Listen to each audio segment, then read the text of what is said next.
পহেলা বৈশাখ উদযাপন করা প্রত্যেক মুসলমানের জন্য হারাম। পহেলা বৈশাখ বিধর্মীদের সংস্কৃতি। পহেলা বৈশাখের সাথে ইসলামের এবং মুসলমানদের কোনো সম্পর্ক নেই। কারণ এই পহেলা বৈশাখকে সামনে রেখে জঘন্য বড় দুটি পাপ হয়ে থাকে। প্রথমত হলো পহেলা বৈশাখকে সামনে রেখে যে পদযাত্রা হয়ে থাকে, সেখানে দেখা যায় যে মঙ্গল শোভাযাত্রা বিভিন্ন বাঘ, ভাল্লুক, পেঁচা, বিভিন্ন প্রাণীর ছবি দিয়ে সেদিন শোভাযাত্রা করা হয়, যেটা সম্পূর্ণ শিরক। কখনো কোনো প্রাণী কোনো মঙ্গল তথা কল্যাণের প্রতীক হতে পারে না। যিনি একমাত্র আমাদেরকে কল্যাণ দেবেন তিনি হলেন আল্লাহ সুবহানাহু ওয়া তাআলা। তাহলে পহেলা বৈশাখের প্রথম যে গুণাটি হয়ে থাকে বড়, সেটা হলো শিরক করা।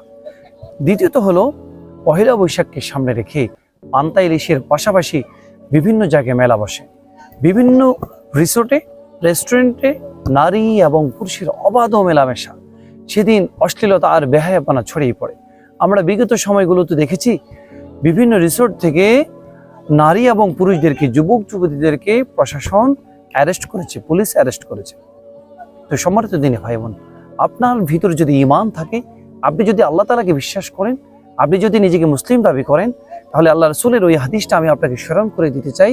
আল্লাহ রাসূল সাল্লাল্লাহু আলাইহি ওয়াসাল্লাম বলেছেন, মান তাশাব্বাহা বিকওমিন ফাহুয়া মিনহুম।